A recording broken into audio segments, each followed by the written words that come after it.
The Wrong Sun. This is 2 parts, I think, and first part is called Thinking of the Sun. The first time I ever visited a McDonald's restaurant was on a rainy Saturday afternoon, November 6th, 1971.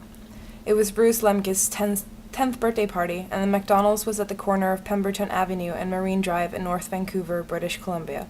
The reason I can pinpoint this date is that it was also the date and time of the Kanakin nuclear test on the Amchitka Island in the Aleutians. A Spartan missile warhead of between 4 and 5 megatons was detonated at the bottom of a 1.5 vertical shaft drilled into this Alaskan island. The press had made an enormous to-do over this blast, or as if it was to be roughly 4 times more powerful than any previous underground detonation. According to the fears of the day, the blast was to occur on seismic faults connected to Vancouver, catalyzing chain reactions, which in turn would trigger the great granddaddy of all earthquakes. The Park Royal Shopping Center would break in two and breathe fire. The Cleveland Dam up in the Capilina River would shatter, drowning whoever survived in the mall below.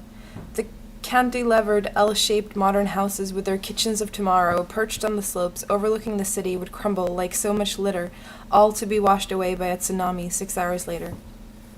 I remember sitting on my purple vinyl stool, being unable to eat, gazing out the window, waiting for the flash, waiting for the cars to float up into the sky, for the Hamburglar statue to melt, for the tiled floor to break apart and expose lava.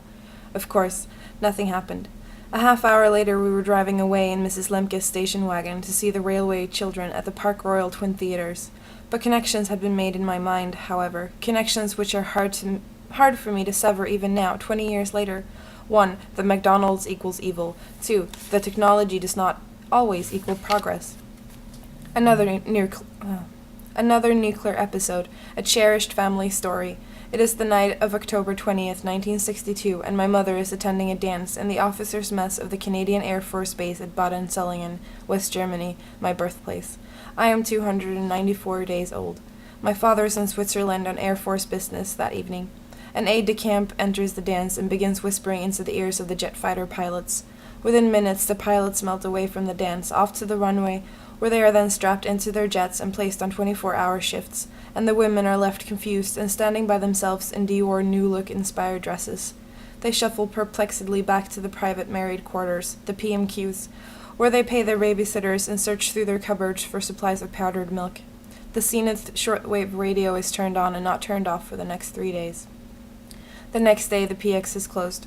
Mother takes shift watching the children in the sandboxes and monitoring the radio reports. They are probably calmer about the situation than civilian wives might be. Already base wives have been through other crises and alerts, although none as large as this. Europe in 1962 is an arena of fear. To the side of the Autobahn and the scrawny first of the Schwarzwald lurk untold thousands of camouflage tanks. Jets bust at the base every day. The Iron Curtain is never more than a tank of gas away. The crisis builds. For the first time, the women are escorted into the bunkers, unused furniture storage lockers with windows on the ground floors of the PMQs. There are no furniture inside, nor food, nor supplies, no diapers, tranquilizers, bandages, or clean water. Oddly, there is, though, 6 tins of caviar sitting in a corner. When the women complain, they are told by the base authorities that they are expendable. You should have known that before you came overseas with your husbands. The women sit in the semi-dark and monitor the radio while the babies cry. The women look up at the skies, wondering what comes next. Finally, from the Zenith, there are the relieving words. The Soviet ships appear to be turning around. Life resumes. Time resumes. Miscellaneous images. In high school, Sentinel Senior Secondary, West Vancouver, British Columbia, up on the mountain overlooking the city of Vancouver, in physics class, hearing a jet pass overhead, turning around surreptitiously. What the fuck is this word? Surreptitiously. Okay. In physics class, hearing a jet pass overhead, turning around surreptitiously, and waiting for the pulse of light to crush the city. At the age of 8, hearing the sirens wail at the corner of Stevens Drive and Bonnie Muir Drive in a civil defense drill, and noticing that nobody seems to care. The 1970s and disaster movies, seeing the Poseidon Adventure for the first time. The first movie I ventured downtown to see on my own at the Orpheum Theater, to watch a world tip upside down.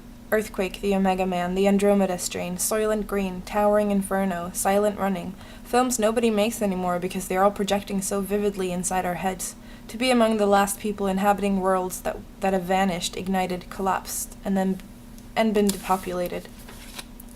In art school a decade ago, I learned that the best way to memorize the landscape is to close your eyes for several seconds and then blink in reverse. That is, open your eyes just briefly, allowing those images before you to burn themselves onto your retina in an instant rather than with an extended gaze. I mention this because this is essentially the same principle that is in operation when one's world is illuminated by the nuclear flash. This flashing image is a recurring motif in both my everyday thoughts and in my dream life. My most recurring flashing image is of me sitting on the top floor of a 1970s cement apartment building along the ocean waterfront of West Vancouver, on the 20th floor looking out over the ocean. One of the people in the room with me says, "Look," and I look, and I see that the sun is growing too large too quickly, like a Jiffy Pop popcorn foil dome, glowing orange like an electric stove element, and then I am awake. Another recurring image. I'm on the high school soccer field in PE class. There is a rumble, and as a team we stop kicking the ball and walk over to the chain-link fence and look through it to the south, far beyond the horizon, to where we know Seattle is supposed to be, 110 miles away. Instead of Seattle, we see a pillar of gray dust and rubble pounding on heaven. The earth launched up into the universe, so far up that it will never return. The earth has become the sky. A third recurring image, very simple, at my parents' house, in their living room, looking out through the front windows framed by Puracantos berries, out at the maple tree on the front lawn. The flash flashes. I am awake. When you're young, you always expect that the world is going to end, and then you get older and the world still chugs along, and you're forced to reevaluate your stance on the apocalypse as well as your own relationship to time and death.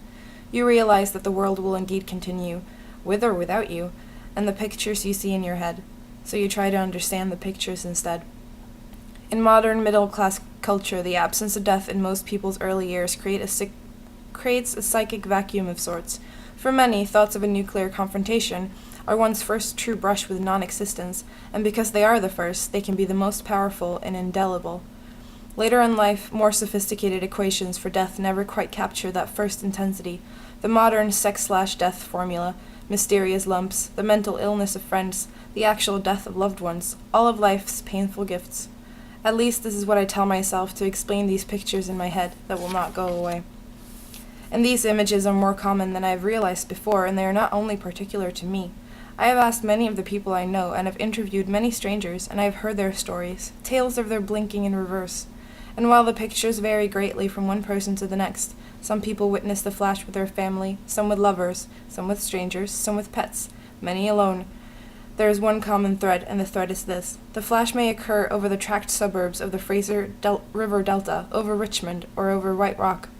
The flash may occur over the Vancouver Harbor, over the Strait of Juan de Fuca, over the Pacific Ocean.